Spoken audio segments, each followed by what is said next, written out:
With Orioles Executive Vice President Dan Duquette at the winter meetings. And Dan, you've stated that the Orioles need outfield help. Has some progress been made in that regard? We've been able to meet with several of the agents for the free agent outfielders, and we're going to meet with a few more this week. And I'm hopeful that we'll be able to add to the depth of our outfield while we're here. We've already had a few conversations that are very encouraging.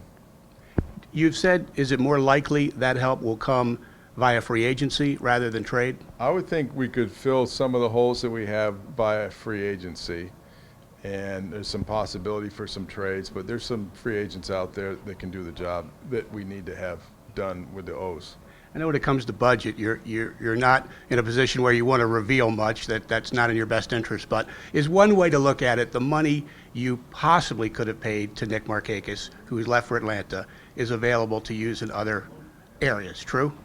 Well, we have plenty of resources to sign some players to help our outfield.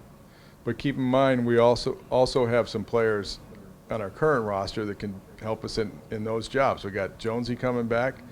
We have Diaza, who can do a nice job in left field. We got David Lowe, Steve Pierce, even Chris Davis has played in the outfield.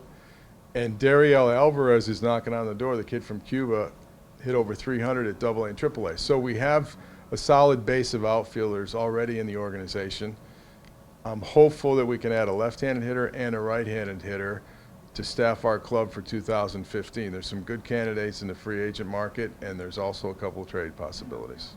Is the club's interest in catching help any indication of concern that Matt Wieters won't be ready come opening day?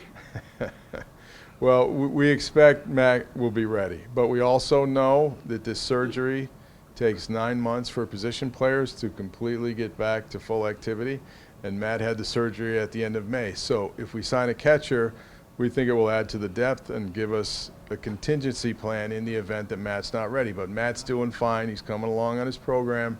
He's doing all the things that he has to do to get ready, and we're hopeful that he'll be ready to help the team come opening day. If not, we need additional catching depth. Dan, you may have heard, you've been in the news a bit here over the last 24 hours or so with the Toronto situation. I know you made some comments on it, and you don't really want to talk too much more about it, but some media, I would say more national than local, is characterizing it as a possible distraction for the Orioles here. What do you say to that? Well, we've been working hard to staff the Oriole team for 2015, and that's where I'm putting all my time and energy. And again, we have a lot of the pieces here to be competitive again in 15 like we have been the last couple of years. Well, it's beautiful here. I hope you get to enjoy it for a few minutes. I know you're going to meet with the minor league affiliates tonight, and a lot more to happen here, right?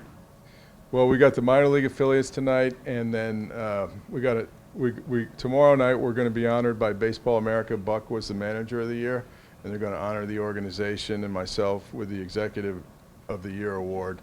And we're looking forward to that. Baseball America gives us good credibility that our minor league system is back and producing players for the big league club.